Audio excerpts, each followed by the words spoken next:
week. Going to change it up a little bit, even though we're picking back up on the miracle theme as we were talking about over the past 8 weeks or so.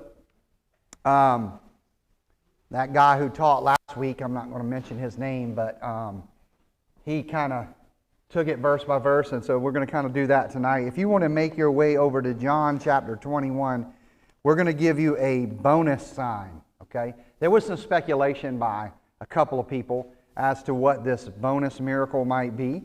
And of course, we could talk about, many things that the Lord did in the Gospel of John that would be considered miraculous. This is just one of those things. This was actually one of the last things that John talks about that was considered miraculous.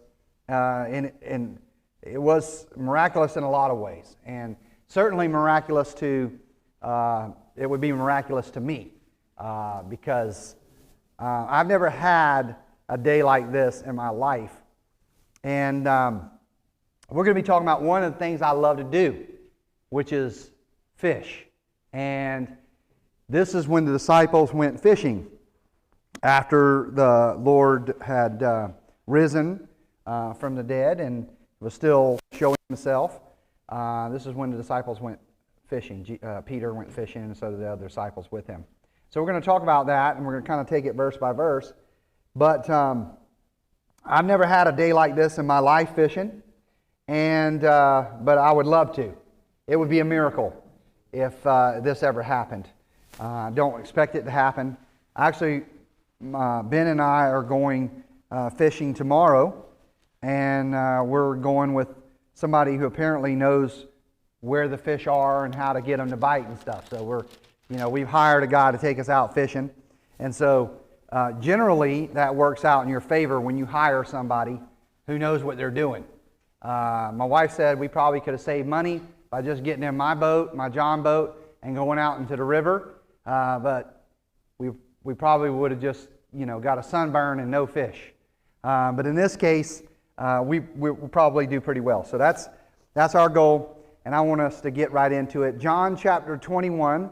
We're going to take it verse by verse. We'll just read a couple of verses at a time as we look at the final sign, which is catching an abundant amount of fish. We're going to look at verses 1 and 2 first out of John chapter 21. It says, "After these things, Jesus showed himself again to the disciples at the Sea of Tiberias, and in this way he showed himself. Simon Peter, Thomas, called the twin, Nathanael of Cana in Galilee, the sons of Zebedee, and 2 others of his disciples were together." Now I just want to stop right there and talk about those 2 verses for a minute. We'll unpack it as we go. And then when we get to the end of these 12 verses, we're going to just make some takeaways that we can apply to our lives. First of all, notice that this is one of those 10 times that Jesus showed himself alive after his resurrection. So Jesus is now risen from the dead. We're post-resurrection now. He has been showing himself to various people along the way. And this is one of those moments whenever he is showing himself to the disciples. There are 7 disciples referenced here. First of all, there's Peter. There's Thomas. Y'all might know Thomas, the guy that's the doubter. That's who we're talking about here. Also called Thomas Didymus, Thomas the twin. That's who that is. Nathanael, and then a guy by the name of Sons of Thunder, or Sons of Zebedee. James and John. John, the writer, the Gospel of John. That's the guy who wrote that. And then 2 unnamed disciples. We don't know who they are. It's just 2 other disciples. Maybe it's those 2 people that were walking along the road of Emmaus, that nobody seems to want to call them out by name. There's kind of under the radar kind of disciples.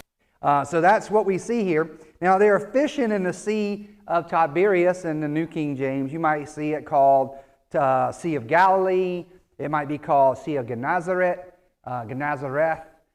This is all the same. So it's a body of water that is it right there in the area of Galilee. It's 13 miles long and about 9 miles wide. So it's very deep body of water. And so it has both shallow water fishing on it and deep water fishing on it.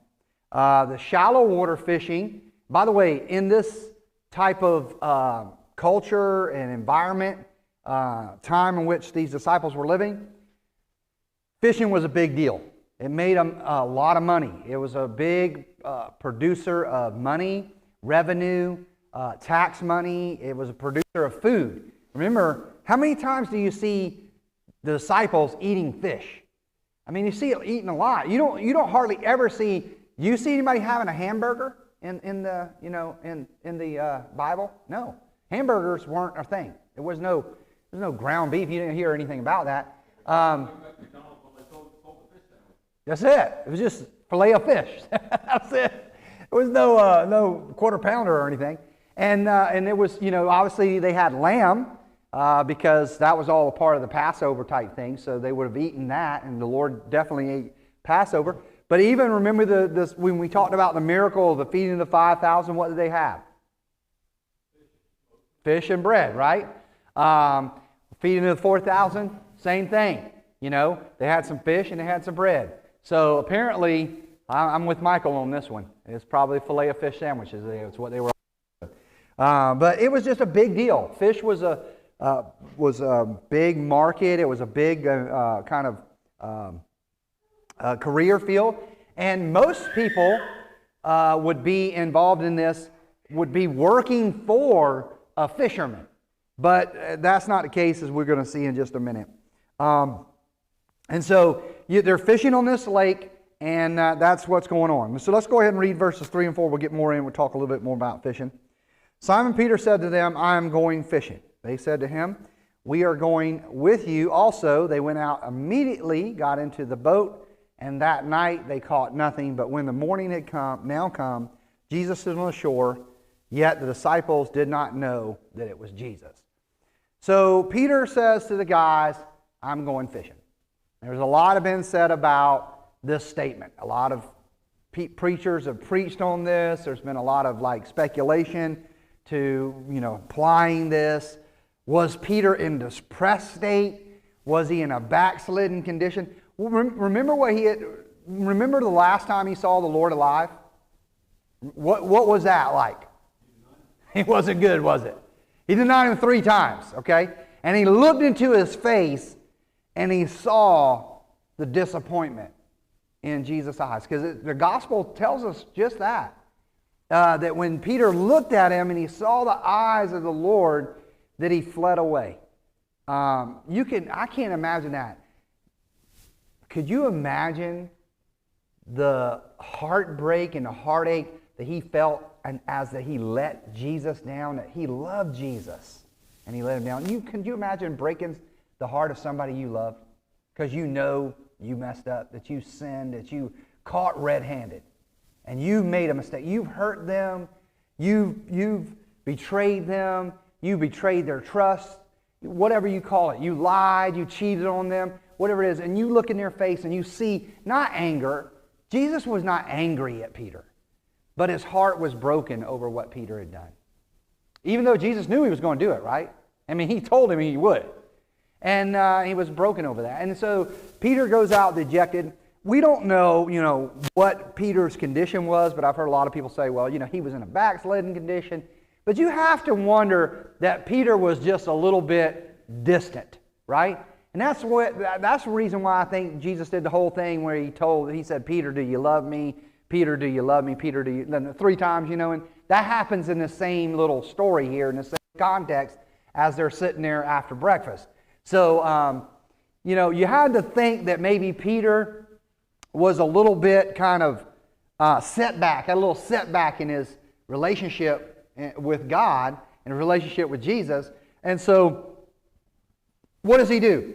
He goes back to fishing, because, hey, maybe he can get his mind off of it. Maybe he says, well, if I go back and do this, something that I'm, used to doing, something that I did all the time, as far as I know, once these guys started doing their, thing, following Jesus, they didn't do a lot of fishing, right? You don't see them going back and doing a bunch of fishing. Once they start following Jesus heavy duty, that last, year or so of Jesus' ministry, last couple of years of Jesus' ministry, they're not out there fishing all the time. What are they doing? They're out there, serving people, trying to help people. And so now he says, well, I'm gonna go fishing. And maybe it's just a way of kind of, trying to find some peace in his heart or trying to make sense of everything. Maybe it's to get his mind off of what's going on. Maybe it's a distraction. I don't know. I'm not going to try to speculate. Maybe we'll just have to ask Peter when we get there, get to heaven, out what he was thinking. But the fact is, he went fishing. And, good for him. He goes fishing. And these other guys were like, hey, we're going to go fishing with you. Well, normally, the guys would go out in this boat. It's a 23-foot long boat. It's about 7 foot wide. It's interesting. You got to know about this boat. It's going to come into play in the story in just a few minutes. And, usually you had at least a 5-man crew. It could hold up to 11 to 13 men. It could hold up to a ton of fish, up to 2,000 pounds of fish with a full crew. So you at least have a 5-man crew. You have 2 guys to row it, one on each side. You have a guy to sit at the back, and he kind of commands the ship and kind of guides it. And 2 guys kind of handle the net. And so this is kind of the minimum crew. Well, in this case, if you do the math, they had 7. So it was fine. You have more. That's a couple extra hands. Sometimes it's good to have a separate person who does nothing but look out for the weather. Because they didn't have like radios, I know a few years ago, some of y'all might know Richard Bello is one of our new mission works that we just began supporting him recently.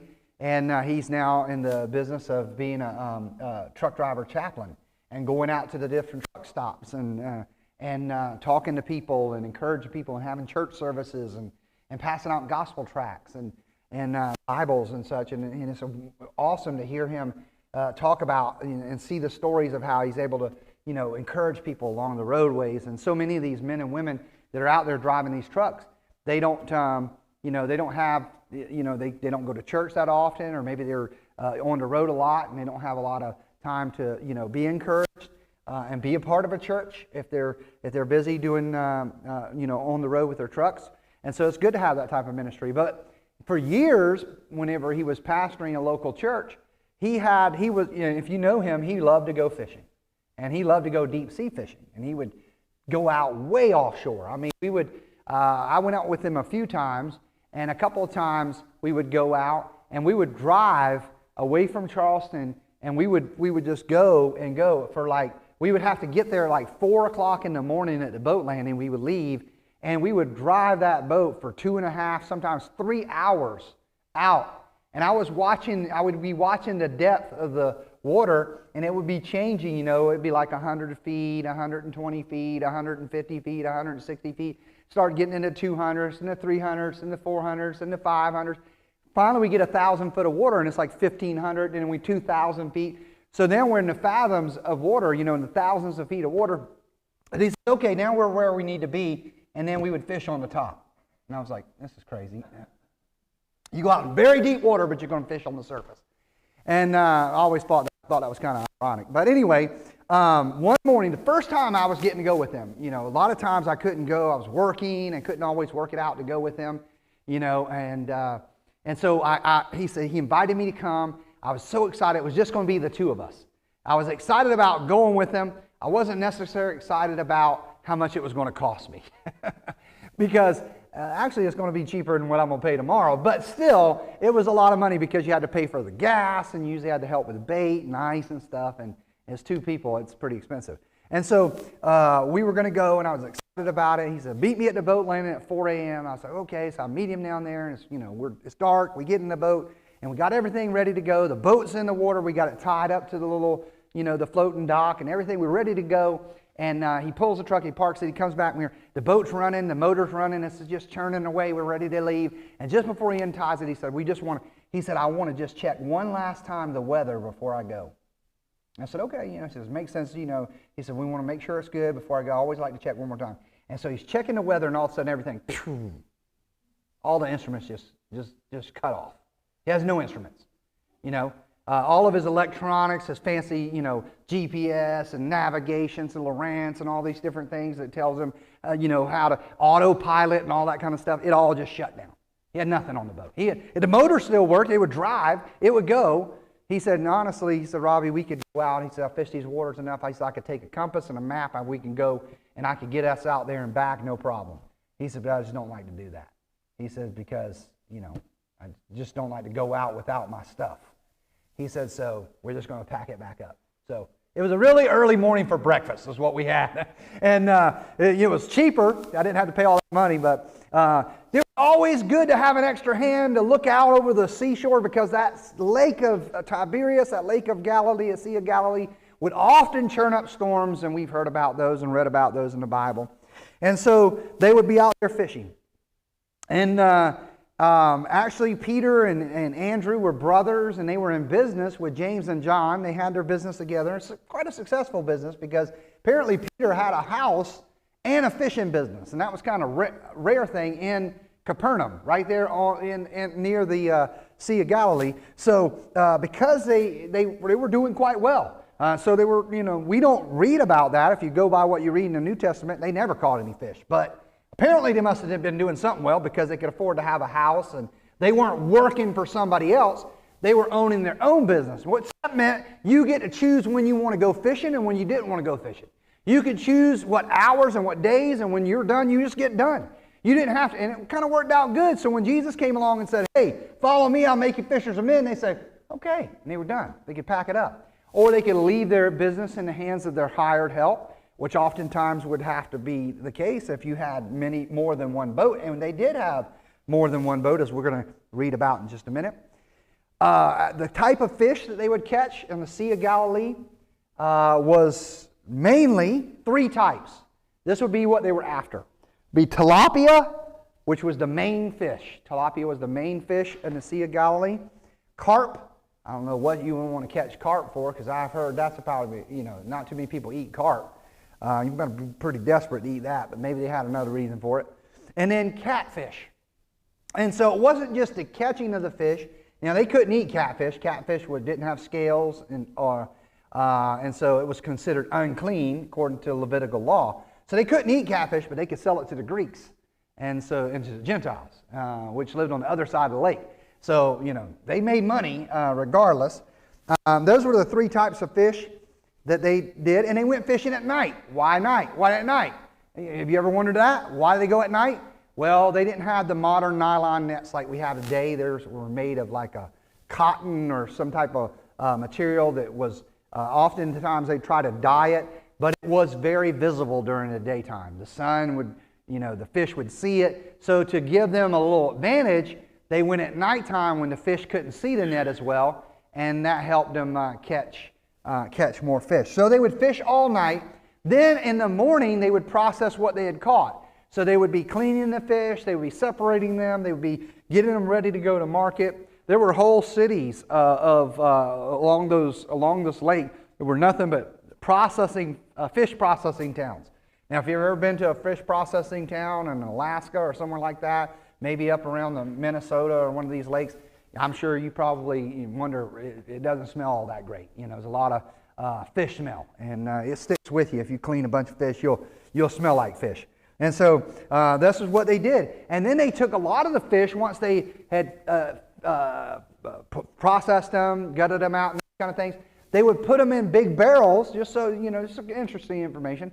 They put them in big barrels, and they would fill it with like a salt solution, and it would kind of like ferment them. And it created this liquid. It was literally a fish sauce that was very valuable, and they could sell that as well.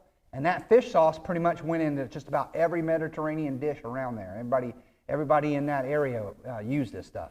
All the Romans and everybody. So it was very marketable product. So they would do that during the day. So it was really a busy kind of career that they had.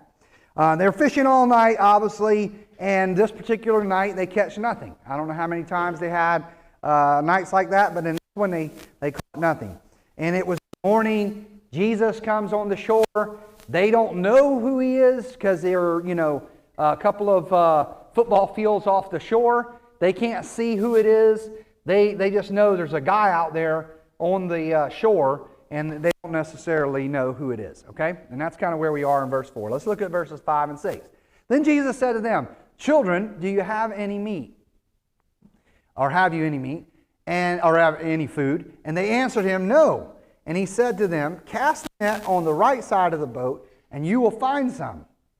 Now, just pause there a minute. We're going to come back because we know they did. And then we know they caught a lot of fish. But Jesus, first of all, asked a question. I've always thought it was interesting why Jesus, or, when you look in the Old Testament, why God would ask questions. Because don't you know Jesus knew already? Jesus knew already because he was already cooking some breakfast for him on the beach, right? He knew what he was going to do. It's just like Jesus would ask the guy, do you want to be healed? It's why Jesus would ask a guy, the different questions. Why would Jesus ask somebody a question? It's not so that he can gain information. It's so that he can prepare them for what he's about to do, or prepare them get them to act on faith. And it was setting the stage, yes.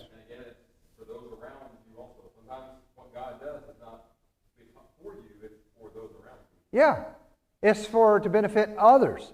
And so in this case, he says he's getting ready to set the stage for what he's about to do. And he says, hey, you caught anything? No, we haven't caught anything. Well, cast on the other side of the boat. 7 feet. Does 7 feet really make a difference when you're fishing? First of all, do you think they had tried the right side of the boat before? Now you got to remember, I want to go back. There are a couple different types of fishing on the Sea of Galilee. Now there's shallow water fishing, which is what they were doing. They were only a couple of 100 football fields off the shore. They go a little further in. We find Peter, we're going to find out in just a minute, he jumps in the water and swims the shore. He wouldn't be doing that out in the middle. If he was miles out in the middle of in the deep part of the lake, he wouldn't be just jumping out and swimming to Jesus, okay? They wouldn't even see Jesus. If you're, 6 or 7 miles out, you probably would barely even see anybody on the shore. But no, they're just a couple of football fields off, and they're doing the shallow water fishing, which basically when you do that, you take a net, you throw it over the side of the boat, and it pretty much like sinks to the bottom, and they will like pull it up, and they try to catch the fish that way. You kind of put it down on the bottom and then pull it up. Now, the deep water fishing was done differently. You would take 2 boats, and they would take a larger net, and they would set that net down between the 2 boats and let it go down in the water. And then they would take another boat and they would kind of chase the fish into that bigger net, and then the 2 boats would pull the net up, and then they would use the boats to drag it into shore. That was the case where you see them catching many fish before, where they had other boats and several boats couldn't even hold them all, when you heard about that time, when Jesus said that. So there's a deep water fishing, and then there's a shallow water fishing. And so this was one of those times when they're shallow water fishing, and Jesus says, cast the net on the right side of the boat. And you're thinking, they're out there, they don't know it's Jesus. They just hear this armchair quarterback over there telling them what to do. And they're like, who's this guy think he is? I think it's one of the gospel accounts say, we have tried that all night long, right? Is what Peter said to Jesus. He said, we've already tried that. We tried the right side. They had already done it. They had been over the right side. I can tell you that there's been times in my fishing experiences. I remember one time I went fishing on this large charter boat. It was a deep sea fishing boat. And it's one of these boats where everybody fishes on the bottom. You got the electric reels and those kind of things. And I'm fishing next to this guy, and he those boats people are just, wall to wall. And literally, I'm fishing here, and there's another guy, like literally right beside me. He's standing right here. And they park the boat, and we drop our line straight down. Sometimes the current carries it away from the boat or toward it or to the side, one or the other. But both of you are fishing basically in the same little area. We drop the lines down. I'm literally not catching anything. I'm literally sitting there just waterlogging my bait, right? My bait is not even moving. Fish aren't even interested in what I'm putting on. He's fishing with the same stuff, and he goes down there, and then in one day, I catch basically nothing. I catch just a few fish. He catches the biggest grouper I ever seen caught the whole time. I've been on this boat 4 or 5 times. He catches a grouper like this, a huge grouper, and then he catches a true red snapper that had to be that long and about this big around. There were people walking up to him wanting to pay him $500 for that snapper. I mean, his trip cost him $80. And we're like, we'll just pay you $500 right now. $500 cash. But he's like, no, I'm taking this home. I'm eating this. We're going to eat this. I'm like, Well, I probably would eat it too. It's a pretty good catch. But he's right beside me, and he catches all these fish. And I'm like, call it beginner's luck or whatever. Maybe it was miracle. I don't know. And by the way, he had never even been. He was the first time he'd ever been out there on the boat. He worked in a restaurant, and he worked. A bunch of the guys that were part of the crew kept wanting him to come on the boat, kept wanting him to come fishing, and finally he gave in. And it was his first time ever going fishing. He didn't even hardly know what he was doing, and yet he caught all the fish. Well, in this case, these were experienced fishermen. They had been hundreds of times out here fishing, probably had caught many times, been successful, but this time they had not been successful, nothing all night long. Imagine dropping that net over and over again, nothing, coming up, nothing, and then finally they drop it down this time, one more time. Okay, whatever. Let's just try it one more time. And they did it. They put it down, and they bring it up, and as they're bringing it up, they can't believe they've got this many fish. It's just more fish than they can even count at this point. Let's look at the next verses, 7 and 8. Therefore, the disciple whom Jesus loved said to Peter, "It is the Lord." Now when Simon Peter heard it was the Lord, he put on his outer garment, for he had removed it, and plunged into the sea. But the other disciples came in the little boat, for they were not far from land, but about 200 cubits, dragging the net with fish. So other people came in with a little boat, helped him get the net to shore. There's Peter swimming in, because John says, as soon as he sees the fish, he says, "That's Jesus."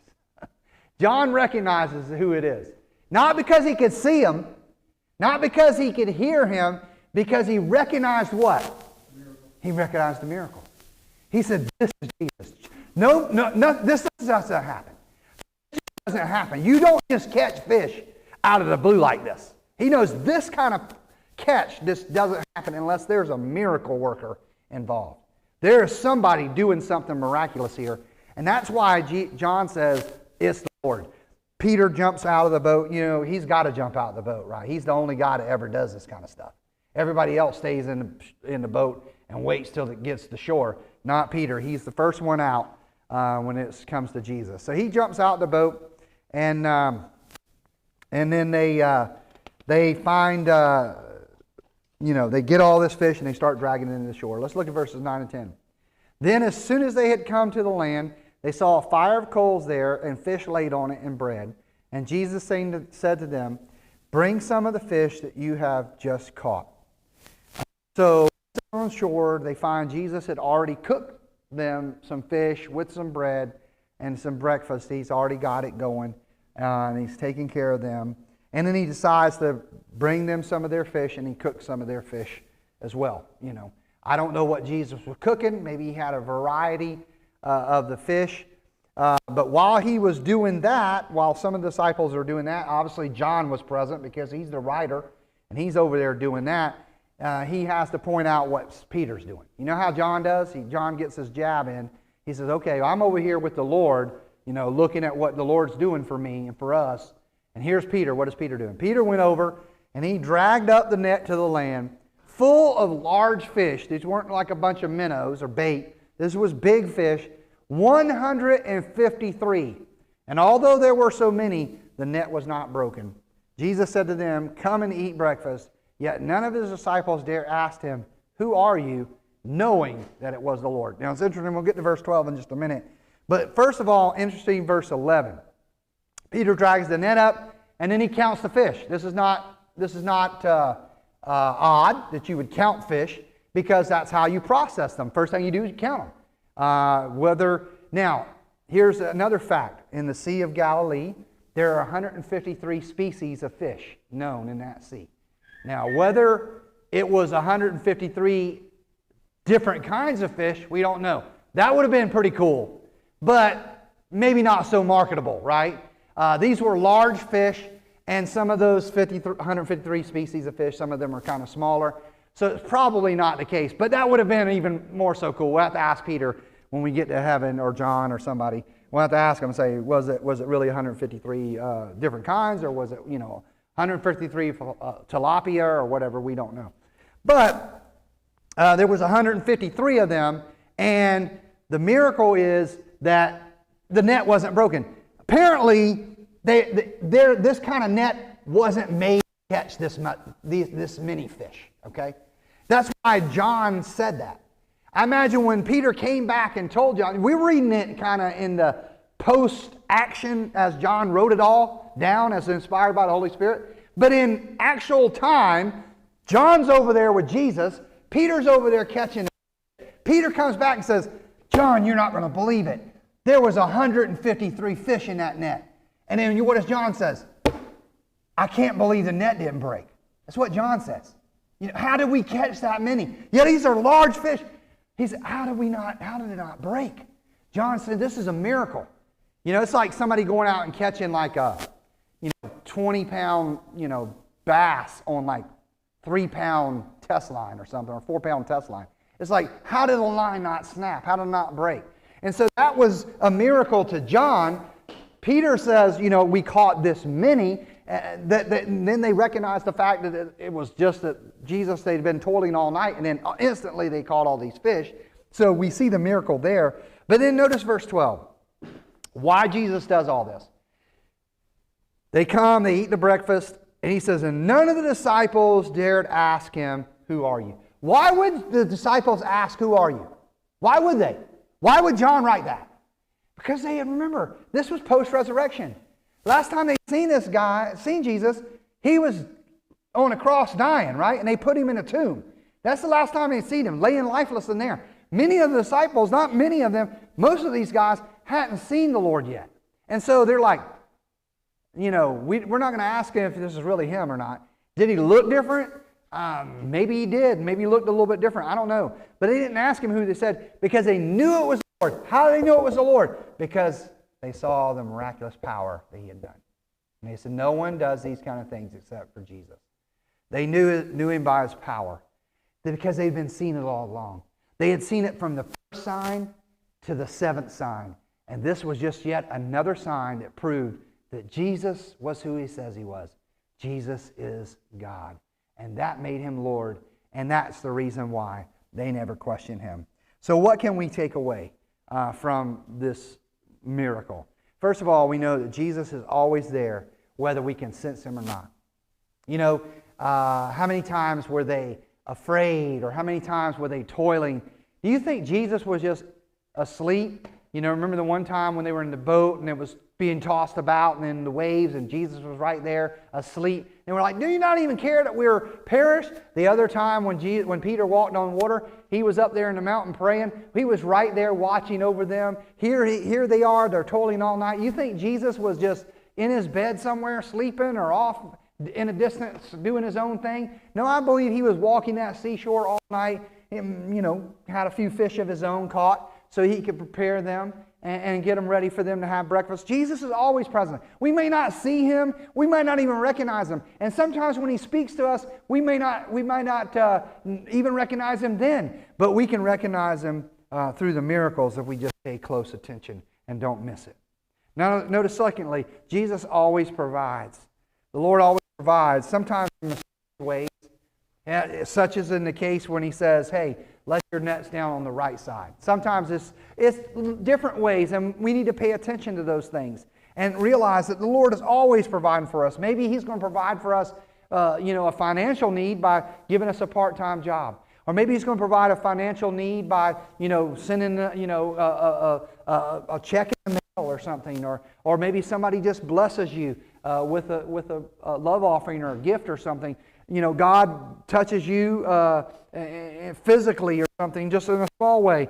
And you just need to not miss the blessings that God sends your way. Maybe you need some encouragement, and God sends you a friend to be an encouragement to you. You get a call or a note in the mail. These are all ways that the Lord provides. We don't often think of those things as how God might provide, but in the long run, we realize that all things, that God is in control of all things. He's sovereign upon all things in our life.